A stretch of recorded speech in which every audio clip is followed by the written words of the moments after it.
En fin, ya está aquí con nosotros Michael. Michael, muy buenos días, bienvenido. Hola Ernesto, buenos días. Buenos días. Pues gracias por acompañarnos en plenas vacaciones, mi querido Michael.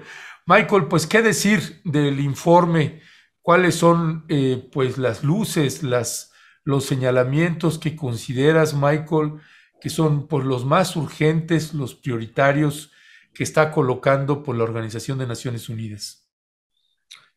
Bueno, a mí me parece que es un buen informe que aunque breve, pues, tiene apenas 30 páginas, recupera, creo yo, bastante bien, pues lo que ya había dicho desde 2015, 2018, y evidentemente lo que vino a ver a México de primera mano, ¿no?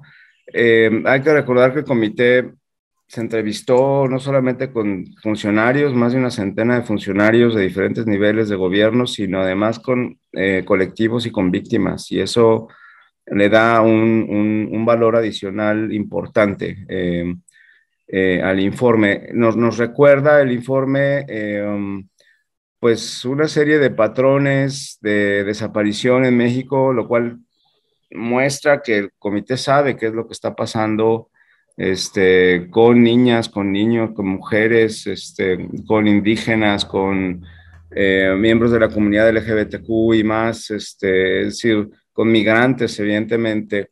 Y es una problemática que no podemos negar, es una problemática que sucede desafortunadamente y además sucede a una velocidad impresionante. Son 29 desapariciones diarias, según estos recuentos, a partir del registro nacional. De estas 29, 14 ya son menores de edad. Es que es una proporción que no se veía antes, ¿no? Es decir, sí es una situación preocupante. Y me parece que el comité le da en el clavo, voy a decir, cuando señala, sobre todo al final del informe, eh, que se trata de mirar el problema de carácter estructural. O sea, hay una impunidad estructural, ¿no? Que no es de ahora, que viene de años atrás.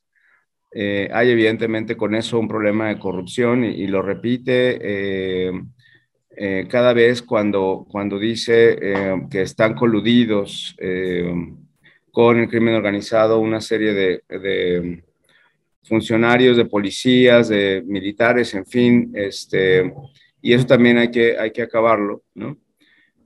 Y señala también, y eso es importante, que parte de esta problemática estructural tiene que ver con una lógica militar de seguridad pública y conmina al Estado, nuevamente, el comité, como otros lo han hecho también, a desmilitarizar la seguridad pública. Es decir, pone un escenario en donde yo creo no ataca al presidente, no es un juicio, ni siquiera es una calificación de aprobado o desaprobado, es una serie de recomendaciones que le piden al presidente empezar a establecer un camino para prevenir las desapariciones y erradicarlas, ¿no? Lo que dice el comité, hay que hacer todas estas recomendaciones tienen que estar enmarcadas en un plan nacional para la prevención y erradicación de las desapariciones, ¿no? Me parece que es un intento del diálogo y con el gobierno mexicano, y por otro lado parece que no fue recibido de ese modo, ¿no? Ya, Michael, hay nuevos patrones que está identificando también en Naciones Unidas en lo que toca a migrantes. ¿Qué es? Porque de pronto en materia de desaparición de personas, pues algo que se le ha bajado muchísimo el reflector es a la desaparición de migrantes, ¿no? Que por naturaleza propia, bueno, es evidente que nos centramos en el país en la desaparición de mexicanas y mexicanos, pero la desaparición de migrantes no ha cesado. ¿Cuál es dónde está colocando la mira aquí Naciones Unidas, Michael? Mira, híjole, yo creo que lo que hace el comité es fijar su preocupación de los migrantes en dos aspectos, ¿no? Por un lado, cuando dice cómo estos migrantes a la hora de cruzar, ¿no? También son extorsionados, son parte los obligan a ser parte del crimen organizado muchas veces, los extorsionan, llaman a las familias en Estados Unidos para que den dinero y como rescate, en fin, ¿no? Habla de cómo muchas veces son devueltos y en esa devolución a la frontera sur nuevamente son víctimas de esta criminalización. Y habla en particular de un tema que sí, efectivamente es preocupante, cuando los ingresan ¿cómo se llaman estos centros de detención que no se llaman así? Sí, no, pero entiendo ya. Ajá. Eh, ahorita se me viene, no hay registro de ellos. Como no hay registro también en muchas cárceles, ¿no? Cuando se les ingresan a estas estaciones migratorias, lo llaman, ¿no? No hay registro de ellos y muchas veces tampoco tienen acceso a llamar por teléfono y eso constituye una desaparición, ¿no? Temporal si quieres, pero es una desaparición, ¿no? Y a veces no se vuelve a saber de ellos hasta que ya son repatriados, en fin, ¿no? Sí se sabe de ellos. Si acaso se sabe de ellos, ¿no? Porque luego entran en un círculo, si los regresan a la frontera sur y luego de ahí son nuevamente cooptados por el crimen organizado, les perdemos totalmente el rastro, ¿no? Mm. Eso constituye también una desaparición. Pero siempre ha sido, Ernesto, hay un subregistro Sí, sí, de las tremendo. desapariciones de los migrantes, eh, porque hasta ahora el registro nacional, el anterior y el actual, se alimentan de las averiguaciones previas o las carpetas que se abren por las denuncias y normalmente no hay denuncias Mm. cuando le toca a un migrante desaparecer, en buena medida porque hay obstáculos desde Centroamérica, en el caso de que sean centroamericanos, imagínate que sean haitianos, como es el caso, o empiecen a ser de otras nacionalidades para poder denunciar en México la desaparición de algún familiar. Entonces, hay un subregistro enorme, enorme, enorme de los migrantes en México. Y también abunda el comité y dice, pues ese registro tiene que ser mucho más ágil, tiene que ser coordinado, tiene que llenarse en tiempo no real, pero sí de Mm. manera eh, periódica, digamos, mucho más eh, que lo que se hace hoy, ¿no? Ya. Sí. Michael, en lo que toca a pueblos indígenas, también este informe aborda el tema. Sí, y se detiene particularmente a señalar cómo el contexto de las desapariciones de miembros de comunidades indígenas se da cuando hay problemas de despojo de tierras, cuando están vinculados, dice, voy a citar, en el contexto de conflictos sociales y territoriales vinculados. Con el desarrollo de megaproyectos de índole minera o energética o tras el despojo o acaparamiento de tierras para explotación económica, ¿no? Es decir, ustedes ya han denunciado el tema de la minería, etcétera. También conlleva no solamente a asesinatos que se han dado, sino también a desapariciones de defensores de la tierra en este caso, ¿no? Ya. Michael, aborda el tema también en el norte del país, esta información de desapariciones relacionadas con el huachicol, con el tráfico de combustible, Michael, y que ese también es un dato que pues no está en el radar necesariamente, que las desapariciones estén pues relacionadas también sobre este tema. Sí, sí, sí, sí, y eso es un dato interesante. Yo casi estoy seguro que no solamente es en el norte, sino en el contexto del huachicol, literalmente, No, que nada más imagínate de Tuxpan, Veracruz, para acá, o sea, para el norte del norte, pero de Veracruz, ¿no? sí, sí, hacia Hidalgo, ¿no? Sí, toda esta parte. Sí, Michael, cuando hablamos de que Naciones Unidas está colocando una problemática, cómo atender esta problemática de forma estructural, ¿cuáles son las recomendaciones sustantivas que está haciendo en Naciones Unidas al gobierno de México? Mira, lo primero que dice es que hay que tener una mirada de prevención. De esto ya hemos hablado anteriormente, ¿no? Sí, Cuando dijo también al final de su visita a México en su conferencia de prensa, México tiene que buscar los caminos para prevenir las desapariciones. Y eso pasa por atacar el problema estructural de impunidad que vive el país, ¿no? Eso no es nuevo, eso es de hace por lo menos 15 años, ¿no? La impunidad que tiene 90 y tantos % que es de los niveles de 90 y tantos % en México, la ineficacia además hace un apunte muy interesante de cómo deben hacerse estas investigaciones, recuperar el análisis de contexto, entender los patrones, y es algo que no se hace actualmente, ¿no? Parte de eso tiene que ver con desmontar los grupos criminales, o sea, se pone un acento en los grupos criminales en este informe, y además señala hay una corrupción claramente entre cuerpos de seguridad eh, y el crimen organizado, ¿no? Entonces, atacar la impunidad es un punto central y la corrupción, evidentemente, ¿no? Pero también señala, y esto es muy importante, tiene que cambiar la lógica impuesta de seguridad que hay en el país. Tiene que haber un proceso de desmilitarización. Esto tampoco es nuevo. Esto lo ha dicho las Naciones Unidas al menos desde tiempos de Cedillo, ¿no?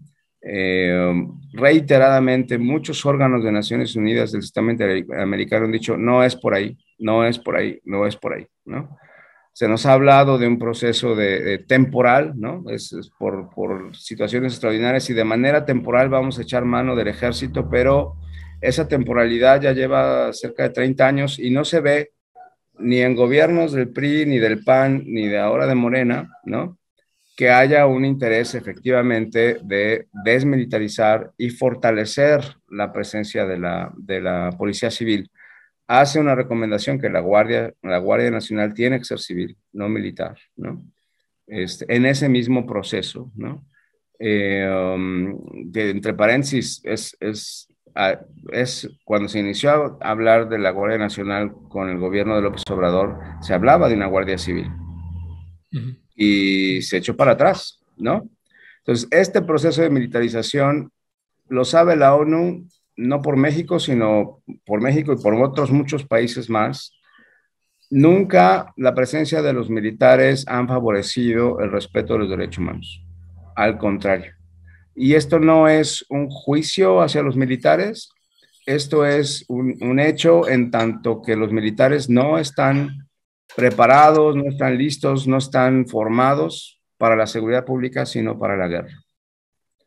Estamos usando una herramienta equivocada para un problema que está mal diagnosticado, ¿no? Entonces, nuevamente hace este llamado y creo que es importante. No es bueno para la democracia, para la vida civil, tener este grado de presencia militar en el país. ya. Michael, otro aparte que, como bien dices, si bien no es un informe extenso, pues sí aborda los puntos estructurales y preocupantes, y uno de los que aborda también Naciones Unidas, pues es la revictimización en el caso de mujeres. Este, y señala ahí una particular preocupación. ¿Qué decir al respecto, Michael? Híjole, es que el tema de mujeres es muy amplio. Sí, ayer lo abrimos un poco y uff, sí, da para mucho. Mira, por un lado, porque en muchos estados ha crecido el número de casos de mujeres desaparecidas. Habla, por ejemplo, si el promedio nacional es del 25%, en estados como Campeche, Chiapas, Tabasco, Yucatán, curiosamente el sureste, esto está por arriba del 60%. Que muchos de estos casos, y habla además que en su mayoría son casos de niñas y adolescentes entre 10 y 19 años. Que muchos de estos casos tienen que ver con temas de sustracción de niños o niñas dentro o fuera del ámbito militar, como una manera de ocultar la violencia sexual y el feminicidio, ¿no? Eh, y también el reclutamiento y las represalias, ¿no? Eh, También la trata y la explotación sexual. Es decir, es preocupante, sobre todo si uno piensa en el sureste como destino turístico, ¿no? Y si uno lo junta con otras cifras, como somos el segundo destino de turismo sexual en el mundo, pues uno puede imaginarse que estos fenómenos se dan, ¿no? Y por el otro lado, cuando miras a las buscadoras, pues son mujeres, ¿no? Son mujeres que se quedan al frente muchas veces de las familias buscando a la persona desaparecida, ¿no? En una espiral de empobrecimiento y de revictimización, um, y que no son atendidas adecuadamente con apoyos por parte de las comisiones, ni reparadas ni atendidas por parte de las comisiones de víctimas. Entonces, hay una situación de empobrecimiento vertiginoso de estas mujeres, ¿no? Que se vuelven, pues, jefas y cabezas de familia inesperadamente, ¿no? Entonces, el tema de mujeres se ha vuelto muchísimo más relevante, importante, a diferencia de otros años cuando las desapariciones eran solamente, bueno, siguen siendo en su mayoría jóvenes en edad de productiva, pero este número se va modificando con el tiempo.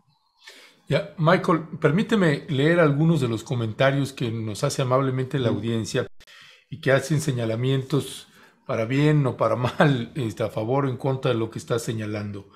Dice Israel Torres: yo no entiendo por qué la desaparición de personas en el territorio nacional no es lo más prioritario para este gobierno. Esa omisión a mí me parece lo más bajo. Claudia Peña dice: la impunidad y corrupción es verdad que es lo primero que se tiene que atacar, pero qué doble moral y armas, y las armas que vienen de Estados Unidos, dice, de su país, piensan que eres estadounidense, qué bárbaros, cuánta hipocresía, con todo respeto. Mayanín Jiménez: tiene razón Chamberlain, pero si el ejército no es herramienta para combatir el crimen, ¿qué sí lo es? ¿Qué sí lo es cuando en un sexenio no se va a reformar la corrupción de los cuerpos policíacos? Pregunta, y dice Brandon Contreras: yo estoy de acuerdo con que la Guardia Nacional, como no saben lo que se vive en el interior de la República, por eso critican, pero yo me siento seguro en mi zona donde vivo, está tranquilo desde que llegó la Guardia Nacional. Isabel Linares: cada agrupamiento es lo que fue entrenado y su misión en este país, pero tenemos de chile y de mole sin una estrategia clara de seguridad nacional. Sofía Pacheco: recomendable que la ONU realmente busque las causas de la pobreza. Laura Santillán: mujeres que son amenazadas y muchas veces también desaparecidas. El ciclo negativo, un loop de terror. ¿Qué decir, Michael, de estas observaciones y comentarios que hace la audiencia?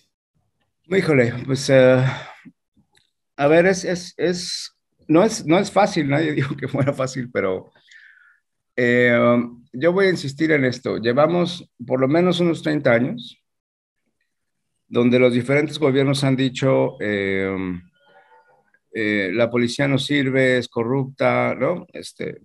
Ninguno de ellos, Ernesto, ningún presidente desde Cedillo para acá ha tenido un diagnóstico de qué es lo que pasa con la policía. Ninguno, ni siquiera cuando se creó la Policía Federal, la Policía Preventiva Federal, recordarás, y luego la Policía Federal, y luego el desmantelamiento de la Policía Federal, la creación de la Guardia Nacional.